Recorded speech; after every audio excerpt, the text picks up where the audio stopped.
Umaasa ang asawa ni Chito Miranda na si Nery Naig o ang kampo ni Mrs. Miranda na si Nery Miranda na ito ay makakalaya sa darating na Kapaskuhan.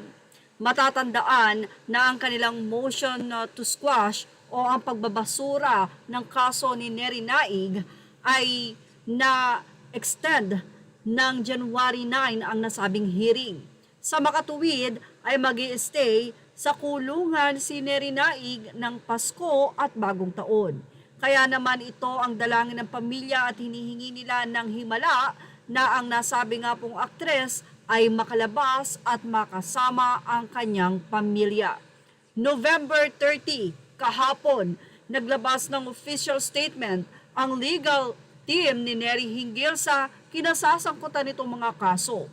Sa pamamagitan ng kanyang abogado na si Attorney Aureli Sinswat-Flo, ibinahagi ng panig ni Nery Naig ang kanilang statement sa nangyari nga pong pag-aresto. In compliance with the subjudice rule, we are unable to make any statements on the cases pending against Nery Miranda before the courts. It is unfortunate that Nery was not informed of the charges against her beforehand, as we would have been able to properly explain her side even before he's reached the courts.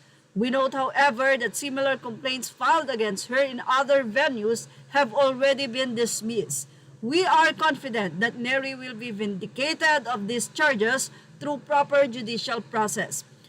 We are confident. We appreciate the heartfelt support that Nery has received from numerous individuals in the press and in social media.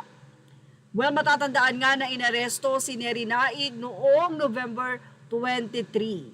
Sa isang panayam, ipinaliwanag ng SEC Director na si Philbert Catolino Flores III kung bakit kinasuhan si Nery.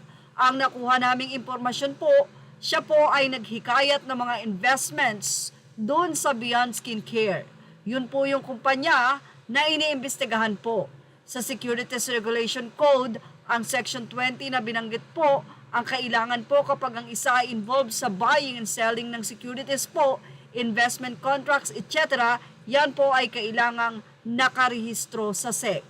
Pero kapag ang sinabing magandang investment to kasi kikita kayo ng ganito, kikita kayo ng 10% or something, pagka ganun na po, involved na kayo sa buying and selling of securities.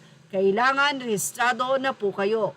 Yan ang esplika pa ng nasabi nga pong representative ng SEC. Ganun pa man, umaasa ang mga supporters ni Nery Miranda na ito ay malulusutan ng aktres, lalo na kung talagang hindi naman siya guilty. Well, ang sinasabi nga dito, sa ibang kaso ay na-resolve na, ibig sabihin na dismiss na. Pero ang syndicated stapa ay no bail, kaya naman ito ang pinakamabigat na kakaharapin ni Nery. Actually, sinabi nga ng BJMP representative na kaya siya nasama sa top 10 na most wanted, siya po ay nasa pang-7 ay dahil sa kasong syndicated estafa.